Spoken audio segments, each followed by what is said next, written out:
Fala, pessoal, bom dia, boa tarde, boa noite, tudo bem? É uma alegria, uma satisfação, um prazer estar com vocês em mais um programa do Pode Explodir. E hoje, de volta aqui à minha destra, o meu amigo, qual é o adjetivo? O meu amigo incomensurável, Fábio Botelho. Fala, meu irmão. Que bom ter você aqui ao meu lado. Fabinho voltou com a corda toda. É isso aí. Só que o primeiro programa com ele eu entrevistei, o segundo programa ele me entrevistou e agora sim, a gente está voltando às origens como meu host aqui. Os dois programas de pior audiência foram esses dias. Não foi não.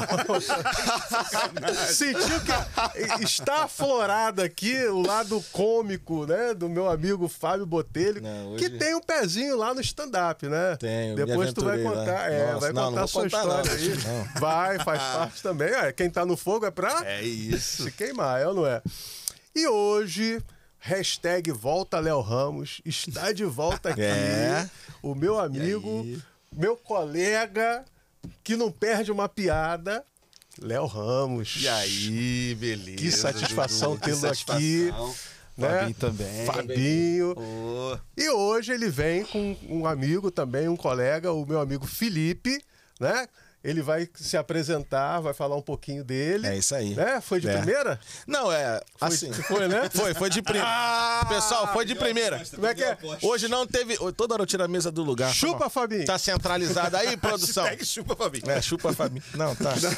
Cadê? Me dá aqui. Cadê? Eu não tenho que me Lembrando que é a minha filha que tá lá. Tá? Cuidado tem que com o que você fala. Não, tem que me controlar, porque hoje vai ser difícil, cara. Porque hoje tem um cara que dá comédia, então tu não pode dar um mole. Não. E tem um cara que é advogado, então tu não pode dar dois mole hoje. Não, se der pode meio mole, já os era. dois já pegam um de cada Já vez. era, cara. Transforma... Ou tu vai ser zoado ou tu vai preso, receber um processo. Aí não... Se der meio mole, tem o Boston Medical Group. Aí, ó. Tá vendo? Eu vou sair daqui, vamos embora. Não vai. Há mais de 25 anos. Aí. Propaganda gratuita, Boston Medical Group, quiser patrocinar. O Boston Medical aí. Group, que é conhecido também como o Clube do Macarrão Molhado. Clube do Macarrão Molhado, perfeito. Bom, e aí, o motivo do Léo Ramos estar aqui de volta, né?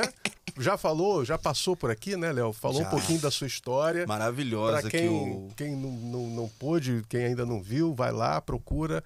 Tem um bate-papo muito maneiro do Léo Ramos aqui, né? A vinda dele aqui a primeira vez foi sensacional, não tem por que a segunda não ser. Isso aí. Foi muito legal mesmo. Queria suas considerações, que você desse as suas considerações iniciais, né? A gente andou conversando. Fala um pouquinho de uma das motivações de você estar aqui de novo. Ah, sim, pois é. A gente está hoje vivendo aí a tal polêmica que sempre reacende quando algum humorista é punido por piadas ou processados. Sempre viemos sempre debater os limites do humor novamente. E isso já está ficando um pouco cansativo. Então a gente veio falar um pouco sobre desmistificar essas coisas da comédia e da ofensa, separar a piada do discurso de ódio. Então vamos falar bastante sobre isso ao longo do bate-papo, porque eu acho que é interessante a plateia, a galera entender qual é a arte por trás da comédia, qual é a técnica por trás da comédia e por que aquilo ali não pode se classificar como discurso de ódio. Então pra gente poder, de repente, quem sabe, com a imensa audiência que o Pode Explodir tem, e com todo o carinho que vocês que assistem a gente estão aí, quem sabe não possam entender de uma vez por todas que piada é piada e que o limite do humor é o limite individual de cada pessoa ou do ambiente. Né? Show de bola. E aí você trouxe também o trouxe comigo o Felipe Simão, que é um dos alunos lá da Nova Comedy, que está se destacando cada vez mais. Sua empresa de Nova comédia. Comedy, tá aqui, ó, vou mostrar, fazer uma propaganda aqui pra Pessoal, galera. Faz um merchan. Pessoal, humorista, né? Pode ser nato, mas também pode ser construído. Pode. Comédia, principalmente o stand-up, é uma comédia técnica. Você pode aprender. Não me acho criativo. Vai desenvolver a criatividade. Só de você conviver no meio ali, você já vai aflorando sua cabeça para isso. Então, se você tem talento, sai na frente, mas tem que desenvolver o talento. Se você não acha que tem talento, você vai ver que pela técnica você consegue fazer também. Então é bem democrático. É só você buscar. Fala um pouquinho, então, suas considerações iniciais, Felipe. Deixa eu falar por que eu trouxe o Simão. Sim. O Felipe Simão, além de ser humorista, ele também é bacharel em Direito, né? Então ele veio também dar esse papo, trazer esse papo mais pro juridiquês, pra gente poder entender. Não, pro juridiquês não, pra traduzir o juridiquês. Pra traduzir o juridiquês. Mostrar os dois lados. Ok. Isso aí. Mas pra gente ter aí um embasamento também por trás dessa... Pra gente entender melhor o que essa polêmica representa, o que ela é e como ela tá sendo tratada, né? Então, pode falar, Felipe. Então, eu me formei em Direito em 2022, mas eu sempre tive esse sonho, né, de trabalhar com comédia. Mas eu não tinha coragem de assumir, nem... E acho que também se eu assumisse, minha mãe ia dar uma coça. Aí, cara, eu lembro do dia... Você lembra quando foi isso? Com que idade, assim, que você se cara, acho que uns 16, assim, eu Quantos já tinha anos você tem? vontade. Você é um cara novo, 24 anos. 24. Eu já tinha... O quê, rapaz? Ó, essa piada só funciona no Rio de Janeiro, tá? Por causa do Jogo do Bicho. Mas tudo bem. Não, mas o Jogo do Bicho é internacional. Não, mas eu acho que... Eu nunca ouvi falar, né? Não, acho lá, que lá no Pará, você que é do Pará, tinha esse negócio do 24? Não, eles não usam isso, não. Pra referenciar isso, eles não usam 24, não. Eles usam algum número? Tem algum número específico? Não. O bom é que você já fez essa piada aí, a gente já é cancelado. Eu achei que era outro número. Pode explodir, antes de explodir já vai ser cancelado, Aí né? faz isso com a marca da empresa ainda. Não, lá no Pará é outra parada. Também vamos chegar aos 24 anos logo. Isso aí. Faltam 21. Mas eu te cortei, fala aí, meu Deus. Não, então, eu tinha esse sonho, mas não tinha muita coragem de assumir. Na verdade, o que acontece? No último período da faculdade, eu lembro isso nitidamente, no dia 27 de dezembro de 2021, eu estava em casa, assim, lendo um livro, não lembro, eu estava deitado na cama, assim, e eu recebo uma mensagem de um amigo meu. Eu sempre tive essa vontade de fazer comédia. Eu tinha uns podcastzinhos que eu criava, assim, com a galera, de piada e tal, mas eu nunca levava muito a sério isso. Mas aí teve é aquele sonho que a gente esconde, sabe, no fundo do baú, e aí no dia 27 de dezembro de 2021, eu recebo uma mensagem de um amigo meu, falando que ele queria se suicidar. Primeiro eu tenho aquele choque, só que eu tentei manter a calma, né? Porque nesse momento você não pode parecer que tá nervoso, porque a pessoa tá ali naquela situação. E aí eu fui conversando com ele pelo telefone, só que eu tinha que agir no meu normal. E o meu normal é fazer piadas e piadas escabrosas, assim, que eu tenho também um senso de humor bem ácido. E aí eu fui conversando com ele no telefone, contando essas piadas, ele ia rindo, e eu consegui, nesse tempo, conversando com ele, ir até o lugar onde ele estava e impedi-lo de fazer essa besteira. Cheguei em casa, me tremi todo, assim, de nervoso, mas aí eu percebi que eu não podia mais ter medo de, por exemplo, subir no palco, contar uma piada e a plateia não gostar e ter medo de ser vaiado. Você era uma pessoa introspectiva? Como é que era? Cara, não necessariamente. Tanto, né? Eu era um cara meio quieto, assim, mas quando eu precisava falar, falava. Participava das aulas, sempre participei de quando tinha palestra, levantava a mão para fazer pergunta. Mas aí nesse dia esse acontecimento foi um impulso que eu tive para tomar coragem e seguir. Decisão, né? E aí já no último período da faculdade eu terminei a faculdade, mas eu já tinha essa visão de fazer comédia. Não sabia como, mas é tanto que na defesa do meu TCC eu meio que fiz um stand-up. Mas era um tema leve, a liberação do aborto. E aí, leve. Cara, a minha orientadora... Levíssimo, aliás, levíssimo, né? Aliás, mandar Rimos muito e fui reprovado. Não, tirei 10, eu tirei 10. Tirou 10? Tirou 10? Mandar um beijo, inclusive, pra minha orientadora, Marusa Silva, que é um dos grandes nomes da sociologia aqui no estado do Rio. Que deve estar nesse momento assim. Mas cara, não, pior que ela me deu...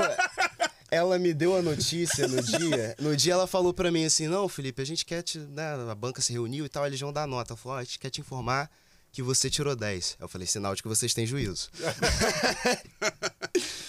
E aí, tem até esse vídeo no YouTube e tal, com a defesa. E aí eu terminei, mas aí nesse dia, inclusive, arrebentei e tal, a galera riu. Aí eu falei no carro pra minha mãe, né? Minha mãe é orgulhosa, pô, o filho tirou 10, tá formado, a tese... uma grande tese, uma grande monografia que eu escrevi. E aí falei pra minha mãe, mãe, então, eu agora quero ser comediante. O silêncio foi o... E aí minha mãe não aceitou muito bem, mas hoje, né, que eu faço show, faço piada, teve uma peça que eu fiz piada com ela, porra, meu filho é ator, comediante. Mas no começo era foda.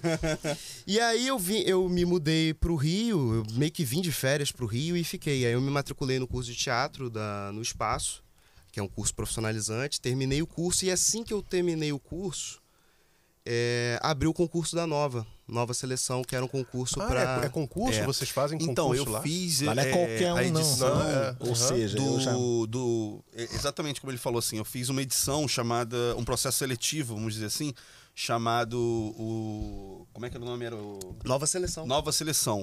Que aí eu pedia para as pessoas que estavam começando suas carreiras no stand-up, se tivessem ou não subido no palco, mas que quisessem apresentar, a pessoa pagava uma taxa de inscrição e aí ela ia se apresentar para um público real, ia ser avaliada ali pelos professores da Nova Comedy, eu e o Hugo Veríssimo. E o melhor comediante daquela noite ia receber a bolsa de 100% e esse foi o Felipe Simão. Que chegou ali, ele não tinha experiência de subir no palco, apesar dele ter off-Broadway. Eu sou escritor, então... coisas. Você também... Eu tenho 10 livros de poesia já publicados. Poesia? Legal. De poesia. Então você é bastante eclético, né? Ele fala 8 idiomas, esse moleque aqui é um crânio, cara. Quais idiomas? Eu falo português, obviamente, inglês, francês, espanhol, italiano, iorubá. Isso E o de onde? Iorubá. Iorubá, eu pensei que era um prato da Bahia. Eu pensei que fosse uma cidade de Minas, assim. Não, Iorubá é uma língua que é falada na Nigéria e no Benin. É uma língua que existe no Brasil. Existe nas religiões de matriz africana, elas usam o Iorubá como uma linguagem. Maneiro, nunca tinha ouvido falar. É de onde? Nigéria? É, Nigéria e Benin. Então... Na Nigéria o pessoal fala o Iorubá. Parte da Nigéria, porque a Nigéria tem vários dialetos, mas o dialeto que a maior parte da população fala é... Agora eu tenho que te fazer uma pergunta. O que te levou a estudar esta língua? Não pergunta. Então, na verdade, cara, eu fiz a faculdade de Direito, mas eu não queria ser advogado. Eu queria fazer o concurso pro Itamaraty. Até uma das possibilidades. Se eu não der certo como comediante, eu vou me tentar em ser diplomata. Vou ter, que seguir esse caminho. Mas aí para você ser diplomata, você tem que aprender vários idiomas.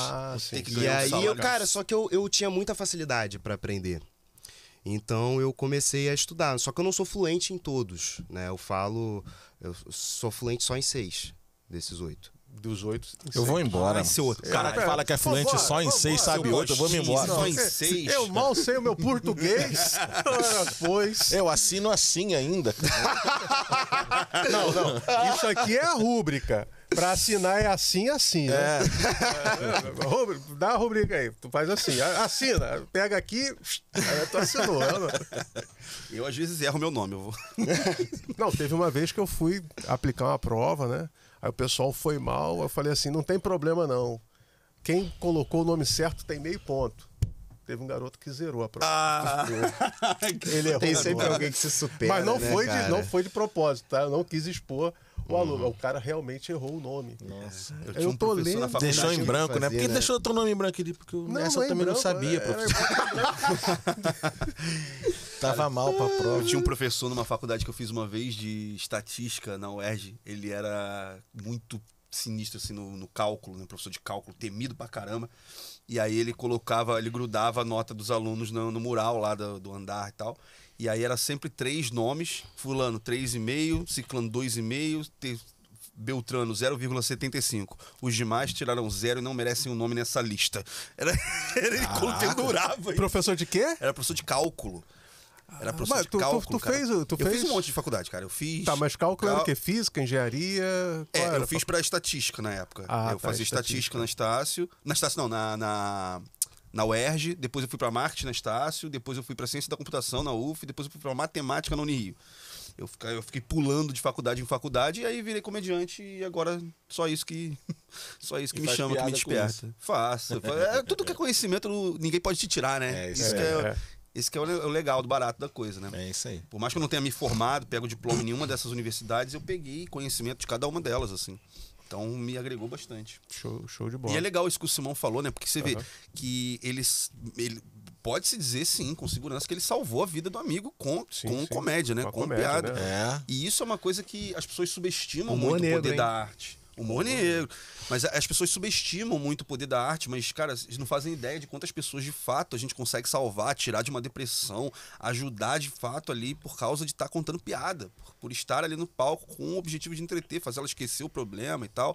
Isso realmente é um número muito grande. E aí que entra o perigo de você cancelar uma pessoa que tem um público tão fiel, tão junto, que é o do público do Léo Lins. Ele tem um público dele, ele lota os teatros de todos os lugares que ele vai, tem pessoas com inúmeros depoimentos de como aquela comédia afetou ele positivamente, sabe? Cara, eu arriscaria dizer que ele é um dos humoristas com um público mais eclético. Sim, com certeza. E inclusivo. Muito inclusivo, tá? O show dele ele é muito inclusivo. Inclusive, ele tem momentos do show dele que ele chama o pessoal pro palco e a galera que sobe no palco. Ele até brinca, que ele fala que é o Teleton do. Ele não é convidado pro Teleton, ele faz o Teleton dele. Ele brinca com isso, mas, pô, ele dá voz para essas pessoas. Ele dá voz. Enquanto outras pessoas querem se sentir superiores por estarem protegendo elas, na verdade ele dá voz para essas pessoas. Elas pensam por si próprias. Elas fazem... eu acho que um desses problemas que a gente fala muito, acho que as pautas das minorias, e acho que é importante, acho que a gente avançou muito nisso, mas eu acho que tem um certo... Esses discursos, às vezes, eles tomam um certo ar ipanemense, posto 8 ali, de uma certa galera que quer tutelar as minorias. Não, olha como eu sou bom, eu estou defendendo essas minorias aqui, e muitas vezes não está sendo representativo, porque você não sabe o que aquela pessoa está sentindo ou como que ela quer ser encarada. Tem gente que, eu gosto que faça piada comigo porque eu não sou o coitadinho, porque eu estou sendo incluído aqui nesse show. Por que vai sacanear o cara e não vai me sacanear? É ser visto como igual, né? Porque a ideia justamente da inclusão é ver como igual. Uma vez eu vi uma entrevista da Cris Paiva e ela falava exatamente isso. Ela se sentiu ofendida quando, assim, todos os comediantes na rodinha que ela tava eram zoados e aí pulavam ela. Ela dizia, por que não me zoaram? Qual o meu problema? Faz muito tempo isso? Essa entrevista? Não, recente. Não, o ocorrido. Na entrevista ela não disse quando, né? Mas a entrevista é recente, né? Eu vi ela num podcast recentemente e ela falou isso, sabe? Entendi. Ela falou, tá todo mundo se zoando, aí eu tão pulando, qual o meu problema? Me zoa. Entendeu? Entendi. Pode me zoar, tá tudo bem também, vambora. Eu tô aqui pra isso. Pra isso, tá? Entendeu? Ela diz isso em várias entrevistas. O ponto dela era que, tipo assim, se ela não fosse zoada, mostraria uma incapacidade dela de zoar de volta. Entendeu? Porque, não vou zoar porque ela não vai ter a capacidade de zoar de volta e vai ficar mal. Tipo, tentando proteger, né? Entendi. Ela matou no peito. Não, eu te perguntei o tempo, porque assim, de repente, foi uma época, não sei se ela é nova, não conheço. Não. Ela não é novinha, não. Então, pode ser numa época em que não tinha presença... não tem 17 anos. Ela tá só novinha assim, que isso? O cara tá me chamando de velha, pô. Não, ela não tem 17 anos. Ela deve ter o quê? 36, 37 anos. Deve ter por aí. Pelo menos assim, a participação... Então é novinha. Eu tenho 38, pô. Sou novinho. Não, valeu. Novinho é ele com 24. Aí é neném. Mas aí, assim, para tentar entender o contexto, né? Porque de repente, sei lá, a presença feminina, né, na comédia, assim, de uma forma mais eficiente, mais... tem o quê? 10 anos? Eu não sei. Você tem...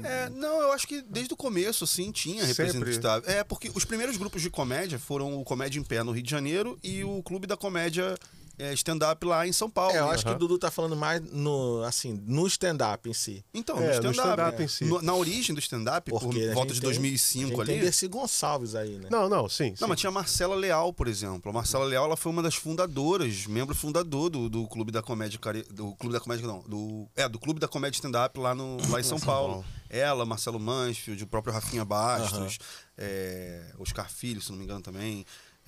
E ela tava lá, Marcela Leal, ela tava lá. Já tinha mulher, desde o primeiro momento do stand-up. Assim, não é uma coisa que...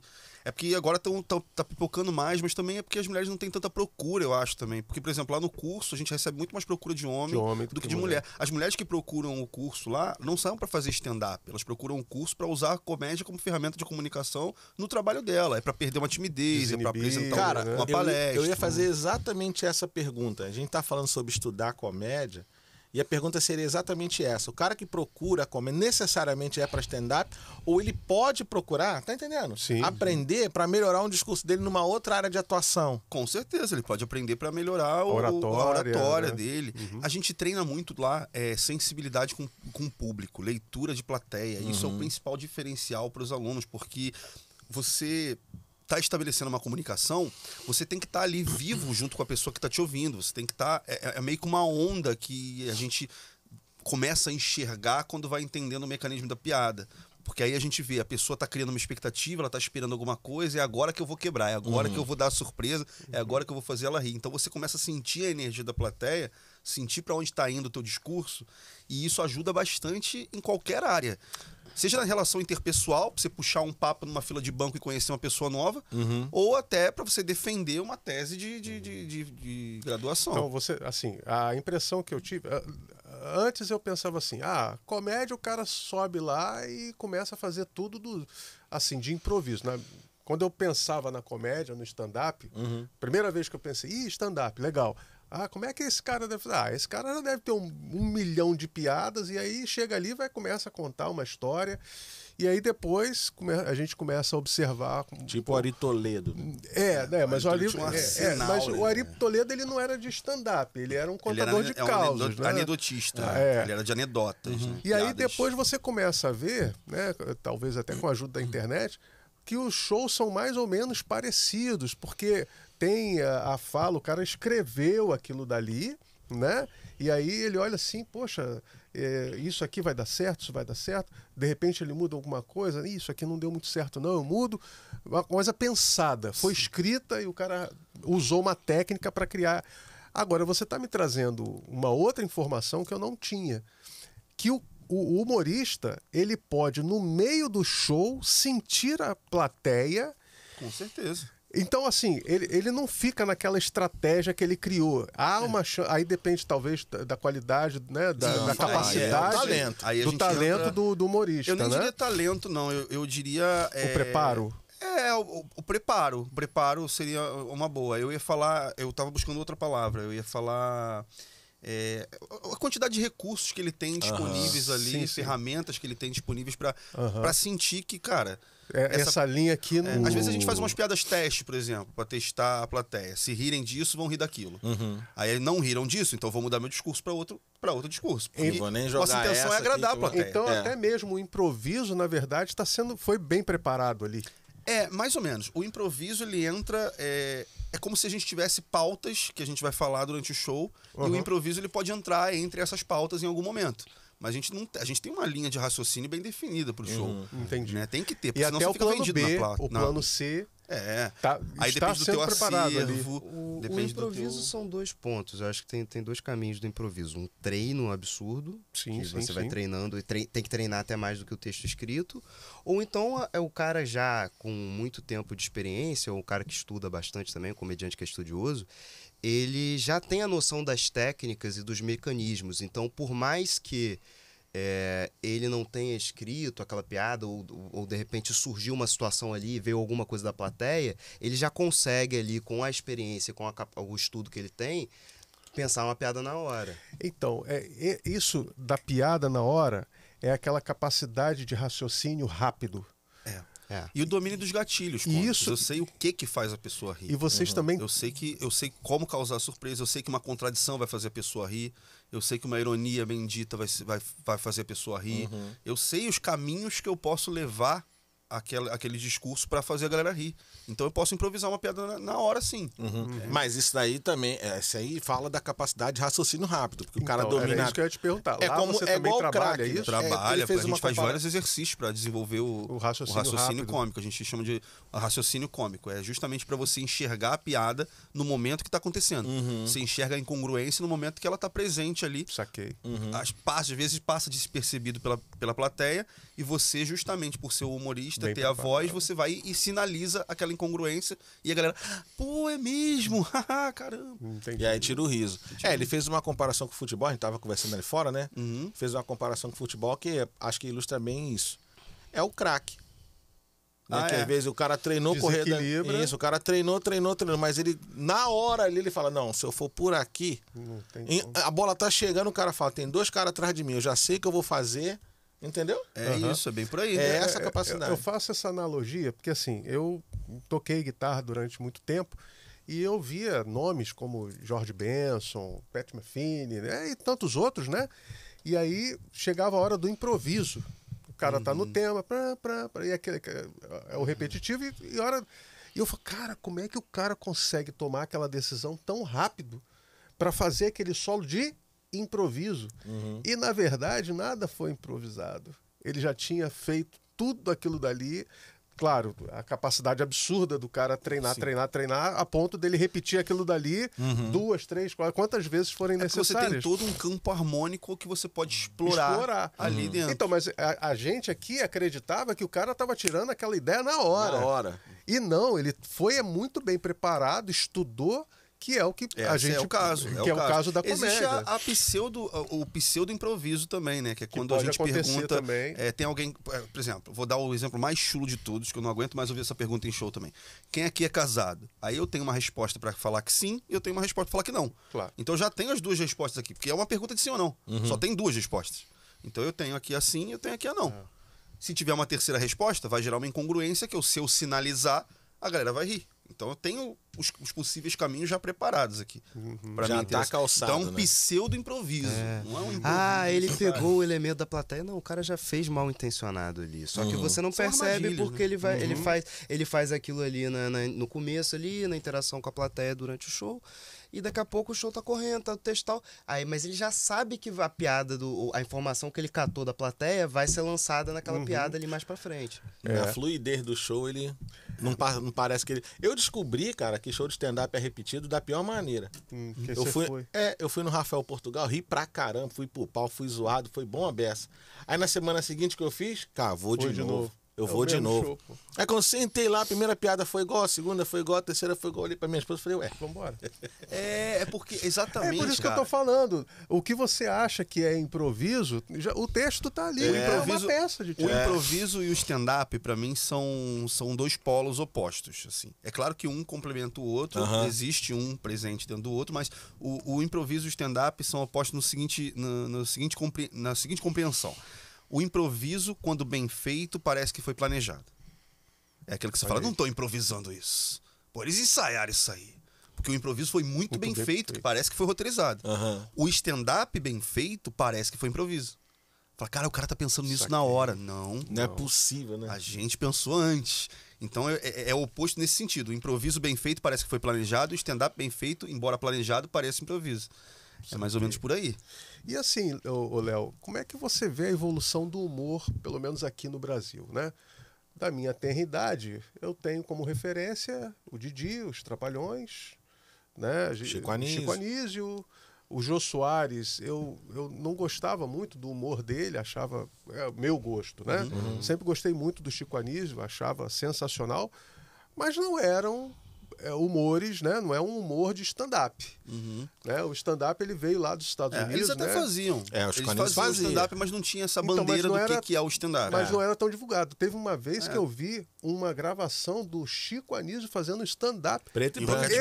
Tem várias. Não, mas eu não sabia. Exemplo, gravação só de áudio. A gente usa como um excelente exemplo de pausa. Domínio da pausa. Ele, né?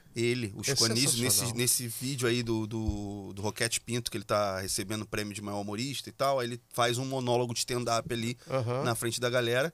E a gente mostra a segurança que ele tem nas piadas, as pausas que ele dá, a musicalidade que ele traz ali enquanto ele está contando as piadas. A gente usa como exemplo lá no curso. É muito bom. Na minha época ele é um professor incrível. Porque, na verdade, adolescência, também... a gente não tinha tantos meios de comunicação. Você consumia aquilo que passava ali na TV. Então, mas é porque o que a gente fica com a memória... Eu tava até falando disso, né? Que as pessoas falam, porra...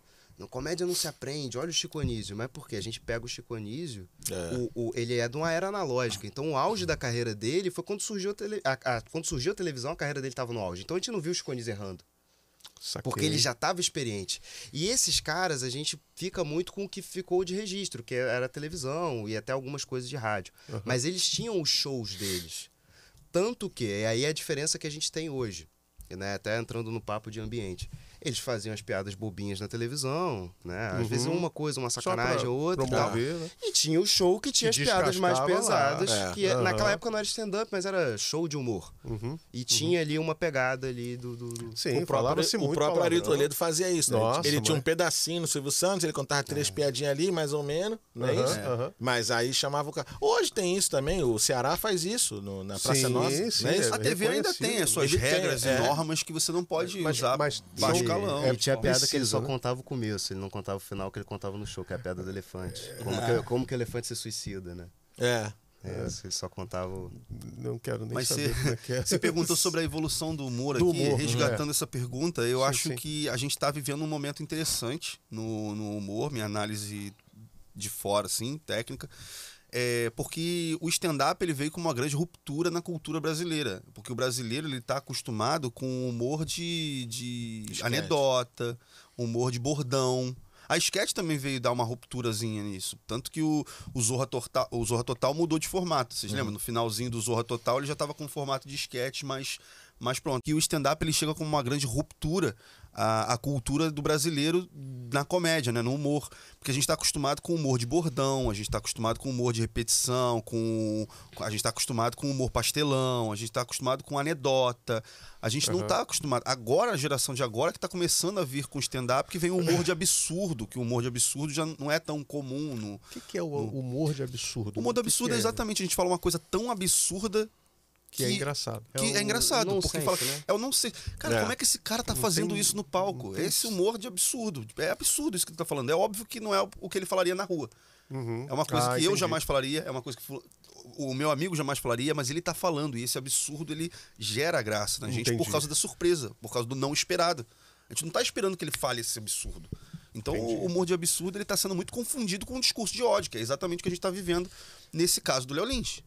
E aí eu acho que entra um outro ponto também, que é essa coisa do que a gente estava falando antes do improviso bem feito parecer que não é... O texto bem feito parecer que é improviso.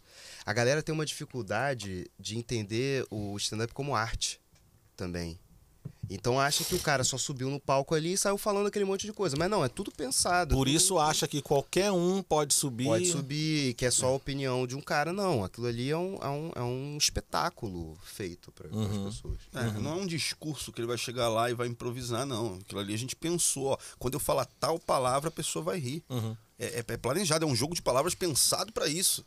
Quando eu falar tal coisa, a galera vai rir. Se não rir, a piada não funcionou. Se a piada não funcionou, tem que consertar. Tem que corrigir esse rumo. Até pra gente ter um feedback e montar um material. Você falou do Rafael Portugal, por exemplo, que faz o show igual, porque criar piada é muito difícil, gente.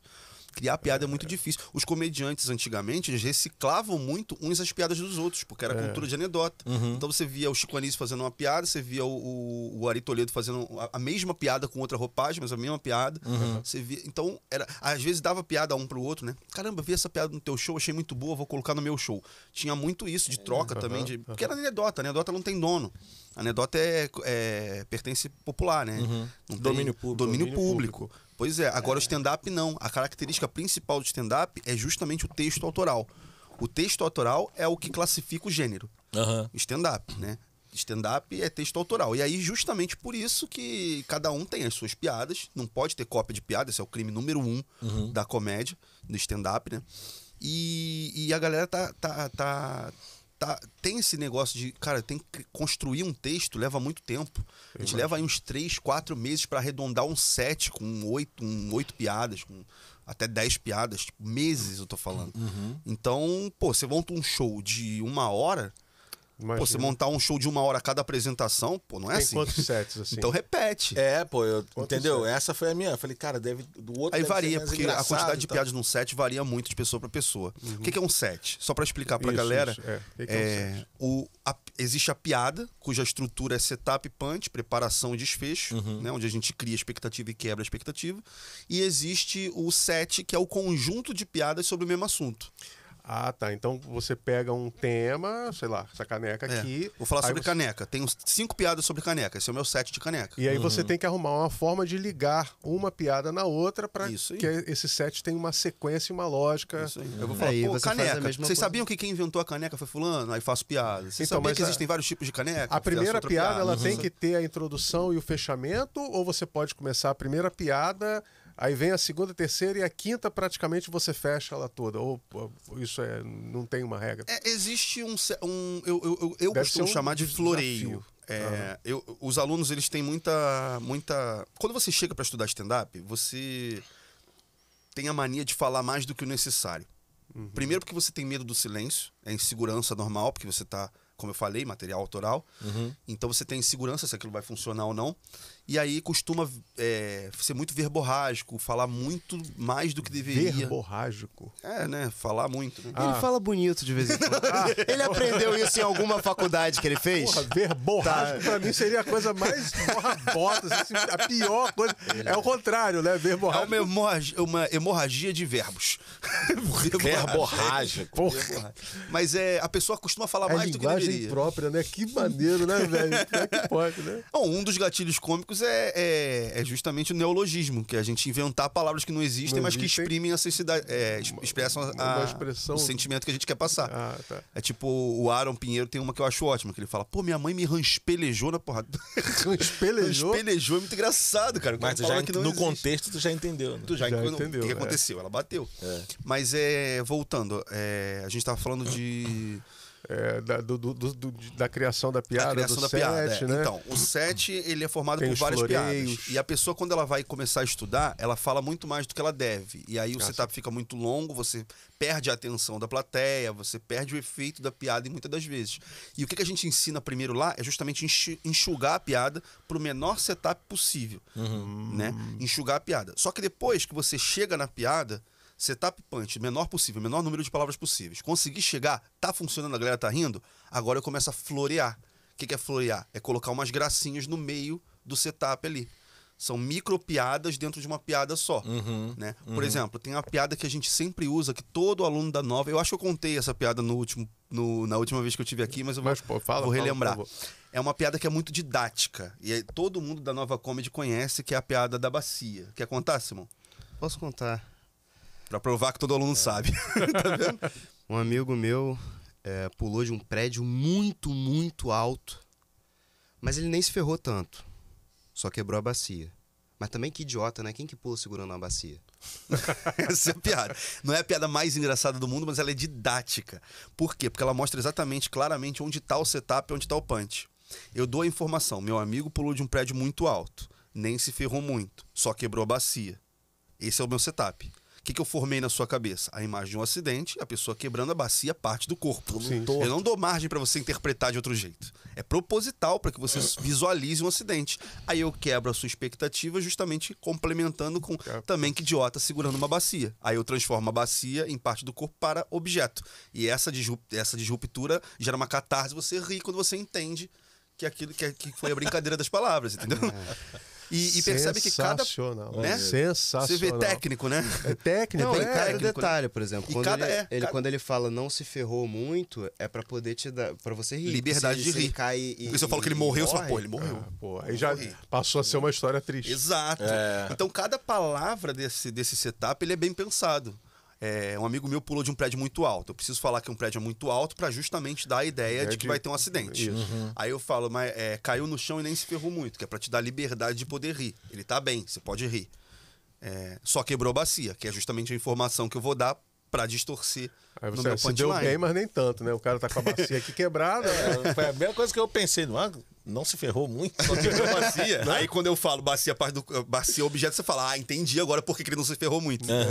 É exatamente isso. Aí quando você faz, essa catarse aí que é o alívio de tensão que gera o riso. Mas é tudo técnico, é tudo pensado. Essa piada é um ótimo exemplo. E antes, a comédia não tinha isso. Tinha. Você pega a anedota, é a mesma coisa. Um português, um brasileiro, um alemão entraram num bar, acontece alguma coisa. Algumas anedotas têm um certo floreio, assim, desnecessário, né? Sim. Porque tem Os aquela contadores coisa de piadas, eles floreiam muito. De um vai contando pro outro, um meio que vai acrescentando, né?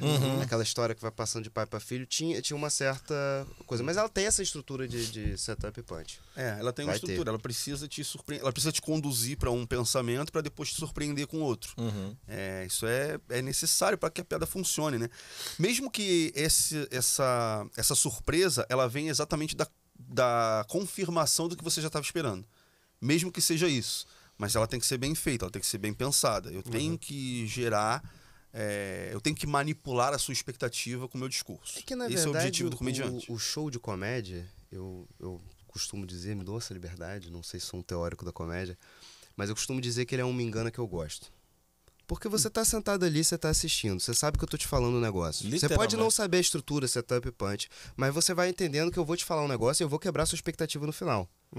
E você sabe disso. Mas a questão é que nem o pessoal que já lê na internet ou coisa da novela, mas ele quer ver como que isso vai acontecer. A questão é um jogo. Eu não posso te dar um desfecho que seja fácil de você adivinhar, mas eu também não posso dar um desfecho que não seja nada a ver. Eu tenho que te dar a possibilidade de entender esse desfecho no final. Mas ele não pode ser muito fácil, porque é como se eu fosse criando vários pequenos enigmas ao longo do show. E a admiração e o riso que você vai ter pelo comediante é pela capacidade de criar bons enigmas. Agora fala, não é interessante isso? É muito interessante. Legal, né, cara? A capacidade de você planejar fazer os outros rirem é sensacional. É muito fantástico mesmo. Eu tenho duas perguntas para fazer, uma pro Léo, uma pro Felipe, mas antes, galera, eu queria... A gente agora vai ter um tempo aqui dos nossos patrocinadores, né? Mas a gente não tem patrocinadores ainda. Então... Você não contou o tempo, você não planejou. Anuncia o estúdio do Lima ali. A gente não tem patrocinadores ainda. Então, se você quiser ser um dos nossos patrocinadores, procura a gente. Aí, tá bom? Que tal sua logo em um carrossel durante o nosso programa, né? E anunciar seu produto através do host, Eduardo Lima. Era só eu na época. Desculpa, eu vou botar o teu nome aí também. Não, voltar, né? Não pode. Mas a pergunta é a seguinte. Primeiro eu queria perguntar pro Felipe, ele falou que salvou. Vou voltar lá no início, né? Falou que salvou um cara lá da morte. Eu perguntaria pro cara pra ver se ele não pula. Falar, bicho, mas tem certeza que tu vai morrer? Se tu não tiver certeza, não pula não. Tu contou a da panela? Da bacia, não, né? Pra ele. Porque você falou que contou algumas piadas. Ainda não conhecia. Não, o cara queria se matar. Porque não seria muito apropriado, né? Então eu posso pular, porque só vou quebrar. Eu já fiz uma piada dessa com um amigo, assim, tipo assim, ele, cara, eu tô pensando em tirar minha vida. Eu falei, cara, tu vai ser enterrado aonde? Tem nem onde cair morto. Eu passei por essa situação também. O cara me ligou e falou que queria se matar. Eu falei pra ele, amém. Aí ele falou, pô, tu não liga pra mim não? Eu falei, não. Nem eu, nem... Aí, não, brincadeira, não falei isso não. Caralho, caralho, meu Deus, é juízo. E hoje ele está lá... O MP aqui, E hoje ele está no cemitério do Caju. Não faz isso não. Não, eu falei pra ele, não faz isso não, porque se tu se matar, eu fui a última pessoa a falar com você. Olha o problema que tu vai me deixar. Não tenho álibi não, tô sozinho. Aí eu falei pra ele, não faz isso não. Não, mas ele não se matou não. Mas a pergunta é a seguinte, cara, até que ponto, pro Felipe essa, até que ponto a comédia, né, o riso, ele cura, né? Porque a gente tem um caso extremo aqui, o cara quer se matar, né? E graças a Deus a comédia salvou ele.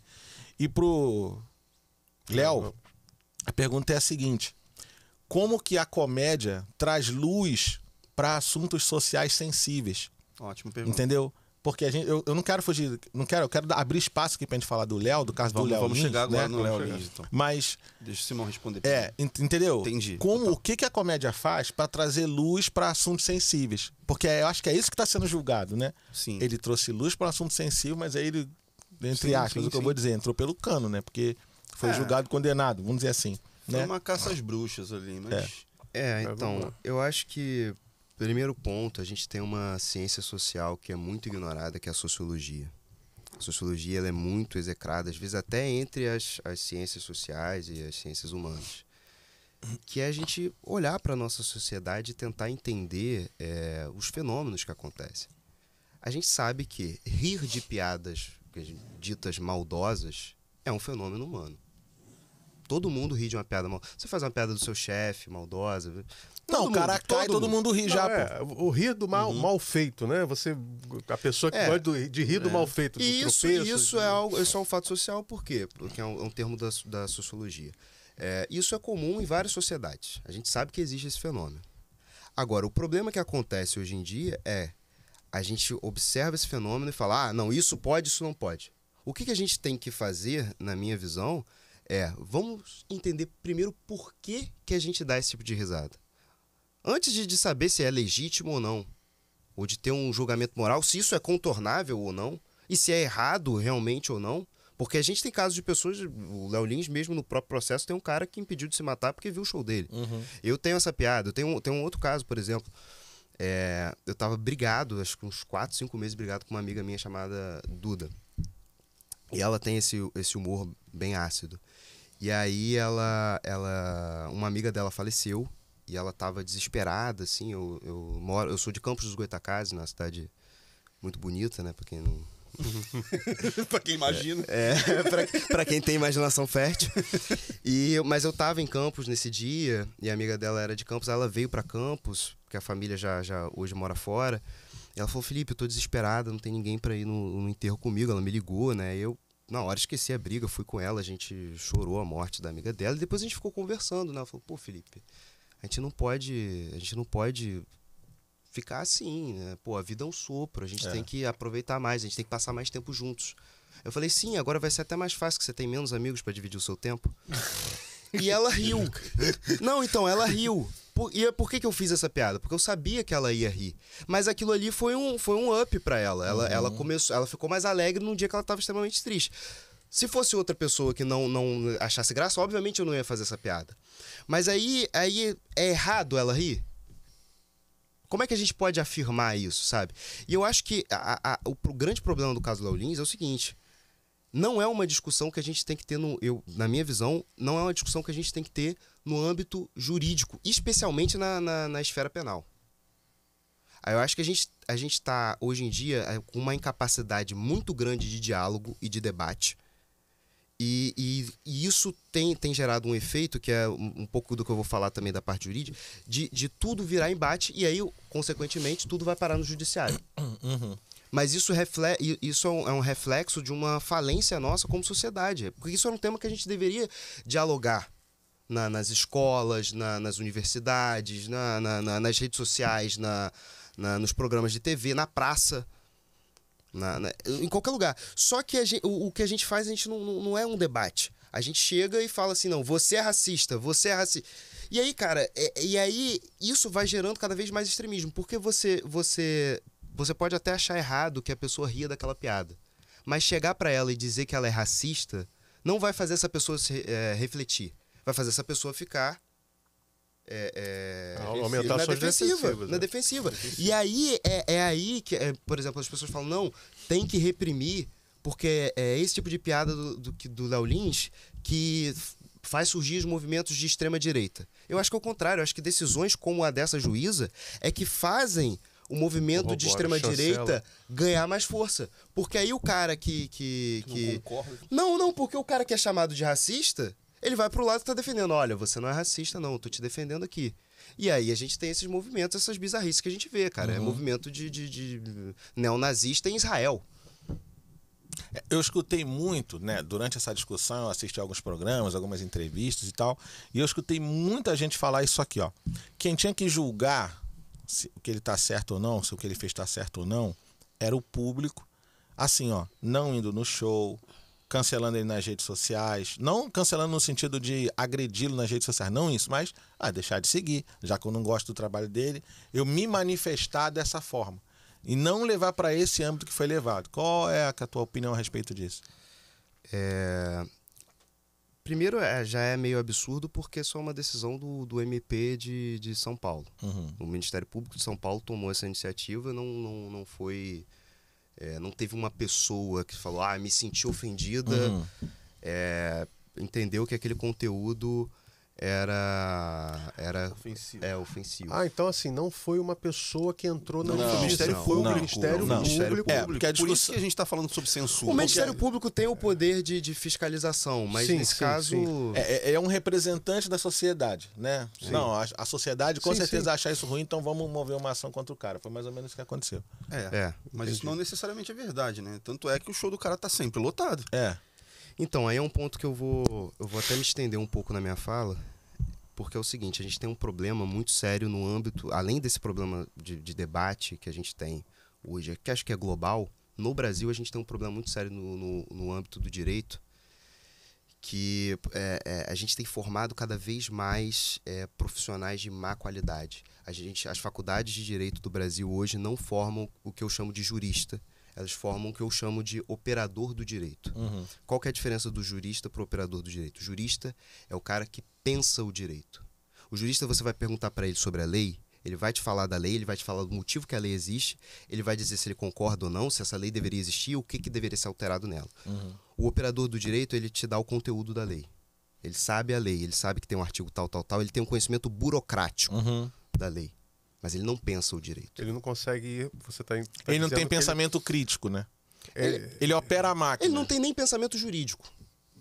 Entendeu? Ele não tá pensando o direito, ele tá operando.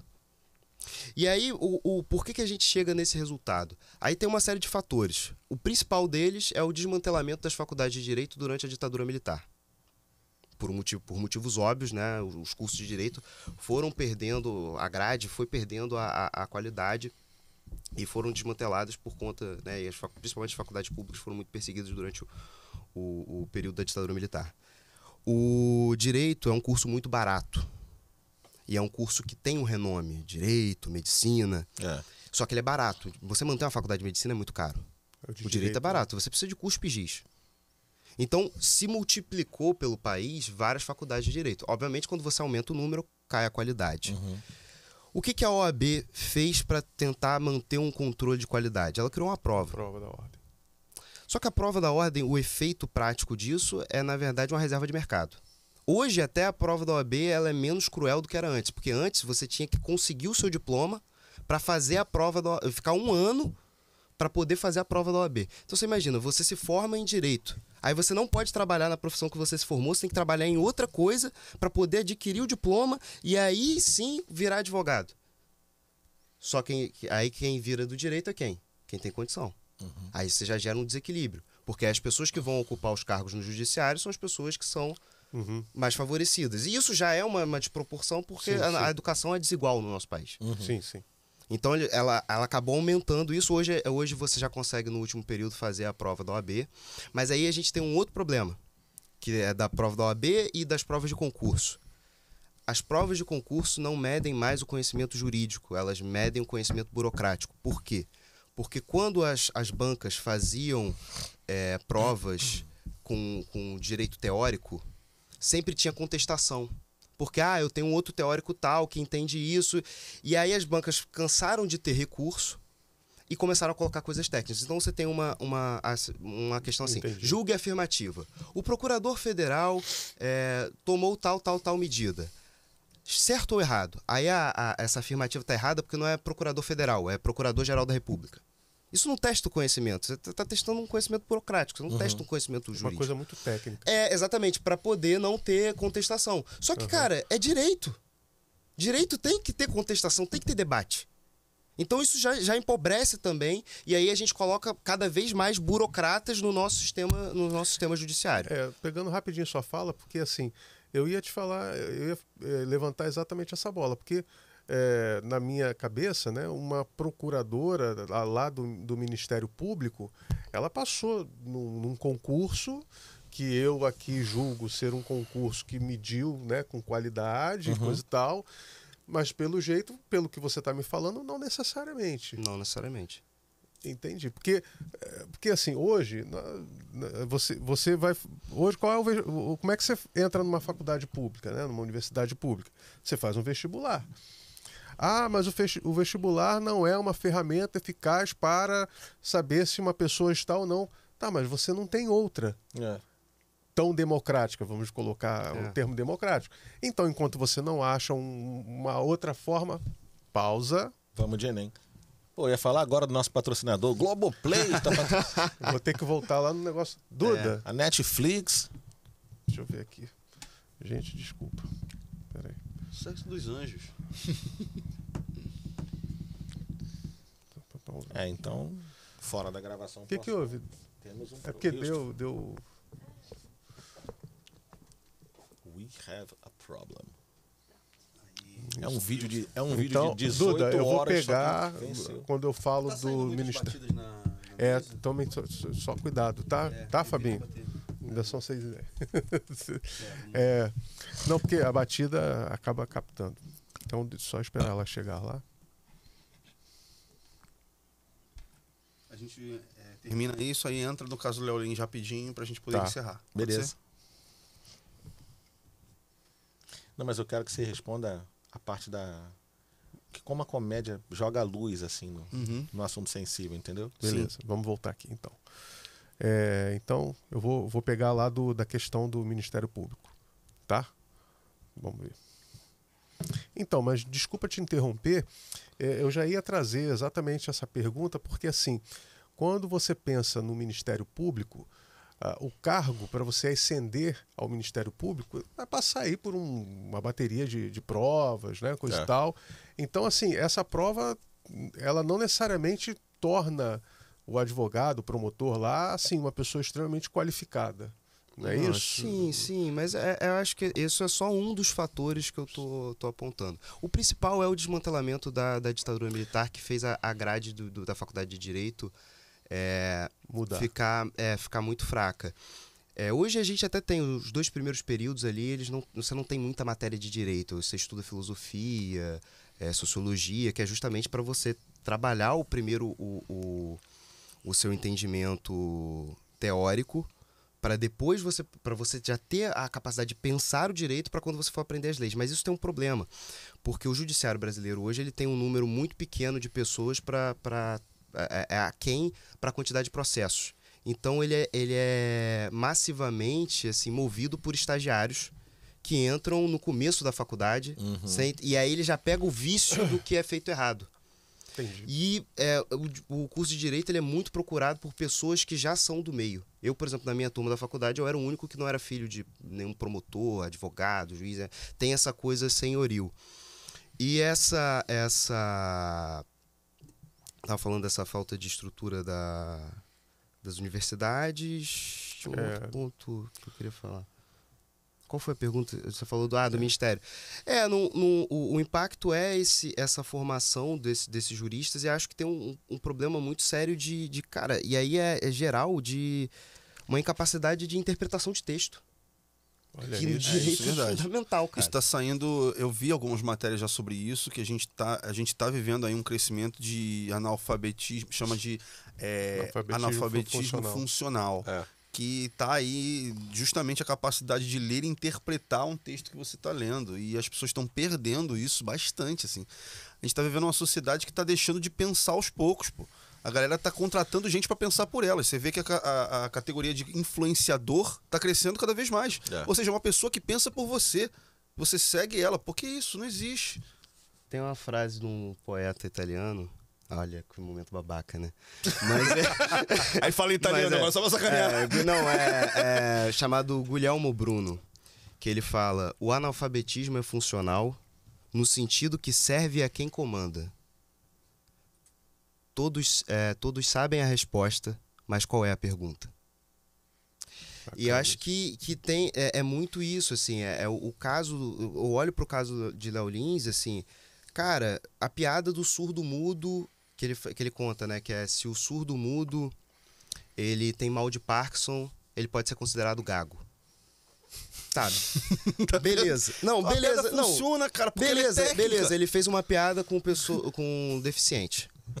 Mas em que momento essa piada deprecia o deficiente? Eu não consigo enxergar o momento em que essa piada diminui o deficiente. É uma observação. Você está fazendo uma correlação. Você gaguejar na fala e você gaguejar no gesto. Que é a fala de quem Não, porque tem...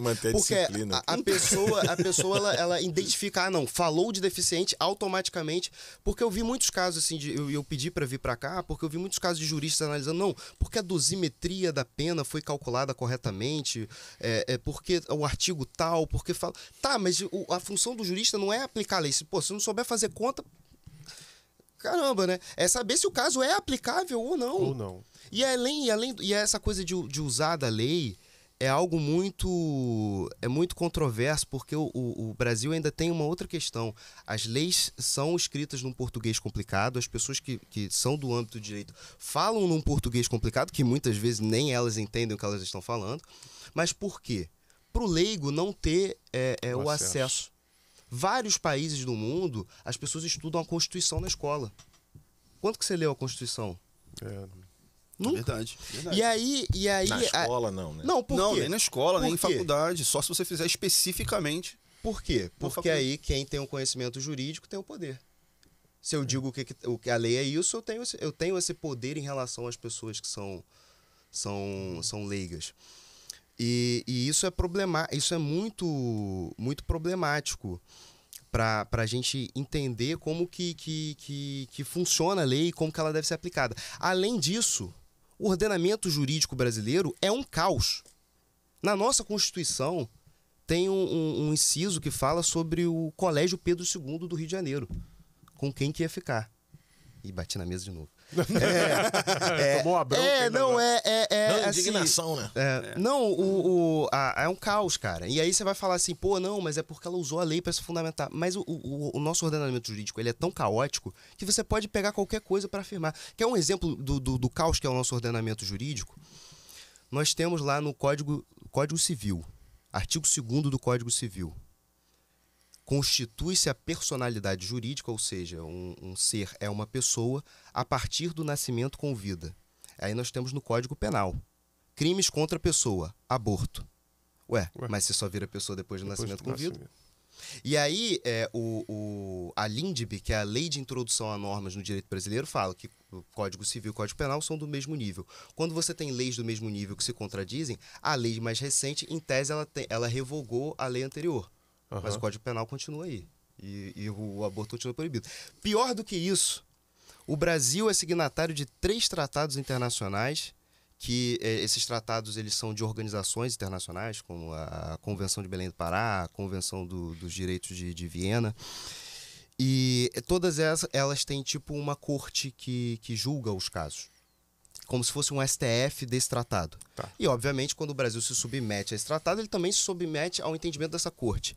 E todas essas cortes têm o entendimento de que a criminalização do aborto é uma violação ao direito da mulher, por consequência, uma violação aos direitos humanos. Todo tratado internacional assinado pelo Brasil que versa sobre direitos humanos tem valor de cláusula pétrea. Ou seja, o nosso Código Penal ele viola a cláusula pétrea. Pela própria legislação atual, o aborto não deveria ser criminalizado. Essa era, inclusive, a minha tese de monografia. Então você vê que é um caos, cara. Você consegue pegar artigo e usar para qualquer coisa. E aí a importância da gente ter o debate como sociedade para entender que, não, porque tecnicamente ele deveria ter 8 anos, mas não é um absurdo. O que você está sugerindo, né, que é o debate da sociedade, é até limitante, exatamente porque assim, a sociedade não tem acesso à informação. Fica até difícil você coloca à mesa essa situação e meia dúzia de palavras que você ficar, eu vou fazer assim, ó. É verdade. A maioria da população vai julgar isso de forma muito rasa, né? A gente não vai ter profundidade para isso. Mas a gente também está perdendo a capacidade de lidar com quem pensa diferente. Isso é um problema muito, muito grave como sociedade. Porque se você fica vivendo só na sua bolha com pessoas que pensam igual a você e você não sabe dialogar com quem pensa diferente de outra bolha, não tem crescimento como sociedade. Você só vai ter isolamento de pessoas. Você vai ter várias pessoas vivendo cada uma na sua tribuzinha. Você não vai ter uma sociedade. Então, até a forma com que você fala, né, que você expressa, é o que gera o extremismo. A extrema-direita, a extrema-esquerda, e isso não faz bem. Eu falo que todo extremismo é burro. Eu prego isso. Todo extremismo é burro. Não, Porque a função da vida, na verdade, é o equilíbrio em tudo. A função da vida, o ideal é você chegar no equilíbrio das coisas. Se você for muito doce, você tem diabetes. Se você for muito salgado, você tem hipertensão. Tem que chegar no meio termo. Né? E eu acho também que tem essa coisa do... Beleza, eu acho um absurdo, assim, até pela interpretação que se dá de uma apologia a crime, não enxergo isso. E acho, inclusive, que as pessoas têm o direito de rir dessas piadas, porque está no artigo 6º da Constituição. A gente tem o direito ao lazer, ao bem-estar. E isso claramente engloba o riso e estar feliz. Mas eu acho que ainda assim, mesmo que as pessoas vissem esse tipo de piada como um delito... acho também que não deveria ser considerado crime, pelo simples fato de que o argumento é de que Léo Lins se usa do palco, do momento cênico, para, na verdade, propagar um discurso racista, preconceituoso. Tá, mas onde estão as provas de que ele é assim no dia a dia, fora do palco? Porque você não pode estar dentro da cabeça dele. Porque tem gente que fala assim, não, porque ele é racista porque ele votou no Bolsonaro. Votar no Bolsonaro não é crime, eu até queria que fosse. Mas não é. Não é. E assim, metade do Brasil votou 2 vezes. A gente vai fazer o que com essas pessoas? Vai pegar as 4.000 pessoas também que...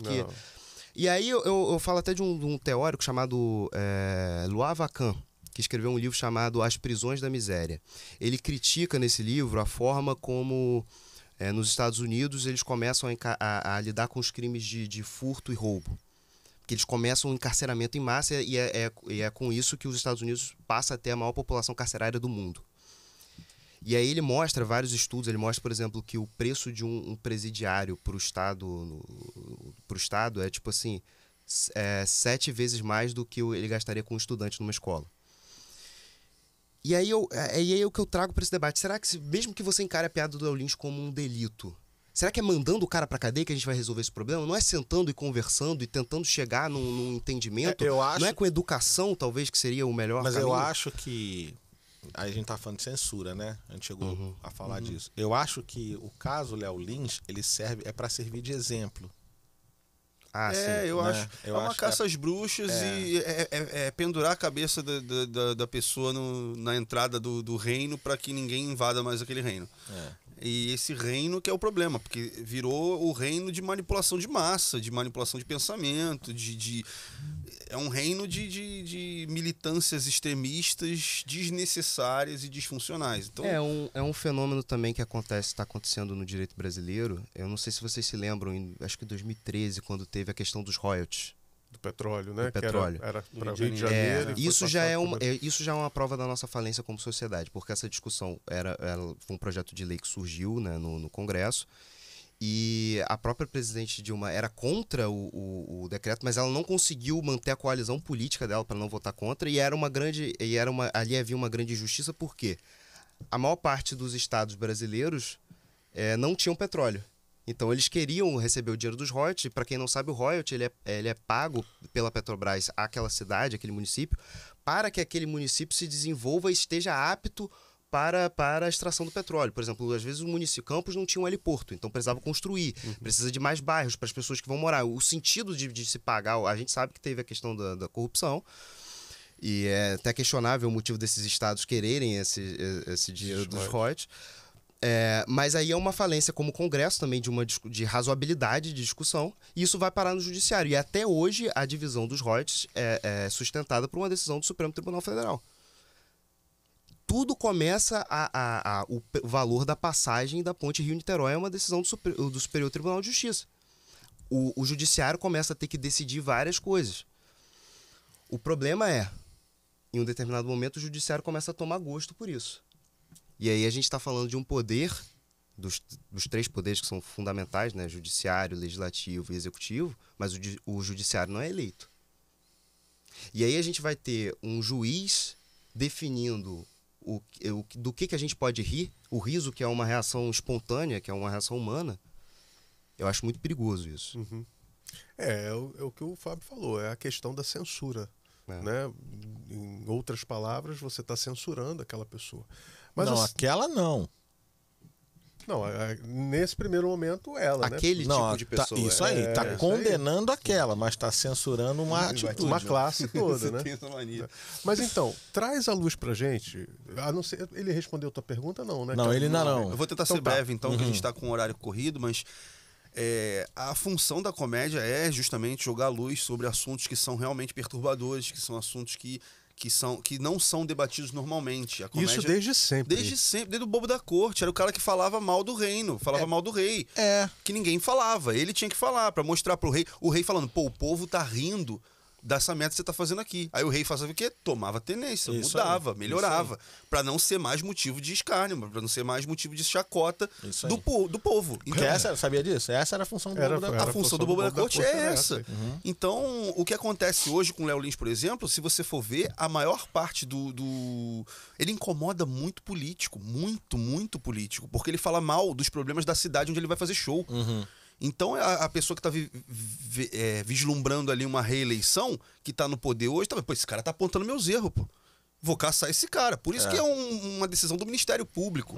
Esse cara é um perigo para a sociedade. Ele mesmo disse que eu quero controlar. Ele mesmo disse que muitos prefeitos cancelavam o show dele. Cancelavam o show dele. Por quê? Porque ele falava dos buracos que não são tapados, que ele falava do esgoto em céu aberto, que ele falava das coisas que tem que ser faladas justamente para que o rei conserte, para ele não ser motivo de chacota.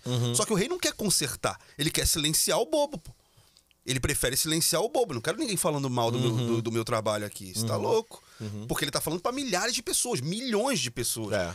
Tem 3 milhões de visualizações. É por isso, pautado nisso que foi decidido o tempo e o que ele tem que pagar, né? A indenização que ele tem que pagar. Foi por causa de 3 milhões, mais de 3 milhões de multa de 1 milhão ou 2 milhões a multa? Quase 2 milhões, eu não sei se passa de 2 milhões, eu não vi esse número não, mas é uma multa milionária, gente.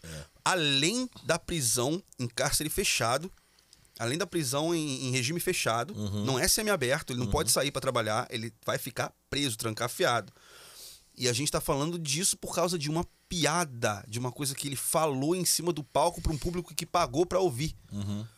Então, cara, e outra coisa, sendo aplicada uma lei de 2023 para um crime que supostamente teria acontecido em 2016. E pela Constituição brasileira, a lei penal só pode retroagir no tempo em benefício do réu.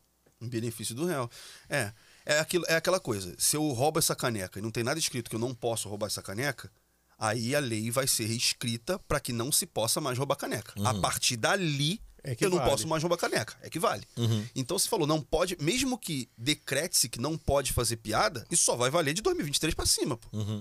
Porque foi ali que foi dito.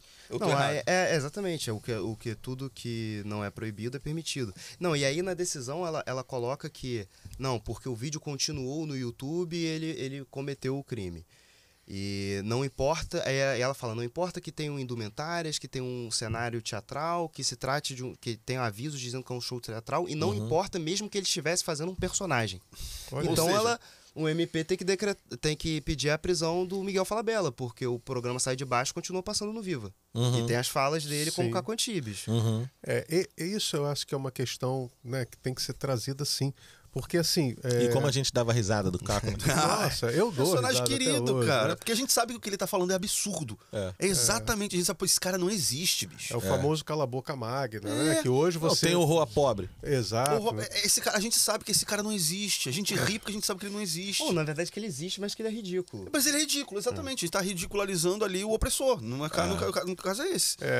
Eu tenho a impressão de que isso não vai pra frente. Eu tenho a impressão porque ele vai recorrer em segunda instância. Então, todos têm essa impressão. O problema é que se a gente se garantir nisso...